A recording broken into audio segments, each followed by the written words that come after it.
નાના નાના બાળ દોસ્તો નમસ્તે. વાર્તાનું નામ છે રાજા અને મૂર્ખ સેવક. એક રાજા હતો. તેને વાંદરા પાળવાનો શોખ હતો. એક દિવસ રાજાને વિચાર આવ્યો કે આ વાંદરા સેવકો કરતાં પણ ઘણા ચપળ છે, તો એને સેવામાં કેમ ન રાખવા. આમ વિચારી રાજાએ પોતાના એક વિશ્વાસુ સેવકને દૂર કરી તેના સ્થાને એક મોટા અને ચપળ વાંદરાને પોતાની સેવામાં રાખ્યો.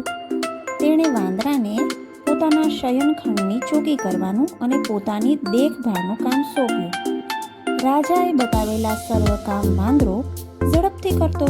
રાજા સૂઈ જાય ત્યારે તેને પંખાથી પવન નાખતો. રાજાના શરીર પર માખી ન બેસે ને તેનું ધ્યાન રાખતો. પણ વાંદરો તે વાંદરો, તેનામાં માણસ જેવી સમજણ ક્યાંથી હોય. એક દિવસ રાજા બપોરે જમી અને પોતાના પલંગમાં સૂઈ ગયો હતો. એ વખતે એક માખી ગણગણતી આવી અને રાજાના મોં પર બેઠી. વાંદરાએ પંખા વડે માખીને ઉડાડી, પરંતુ માખી તો આવીને ફરી પાછી ત્યાં જ બેઠી. વાંદરાએ માખીને વારંવાર ઉડાડવાનો ઘણો પ્રયત્ન કર્યો, પણ માખી વારંવાર ત્યાં જ આવીને બેસે. હવે વાંદરો બરાબરનો ચીડાયો. તે ધુઆ ફુઆ થતો બોલ્યો, આ હઠીલી માખી મહારાજની ઊંઘમાં ખલેલ પહોંચાડે છે. લાવ, એને બરાબરની સજા કરું.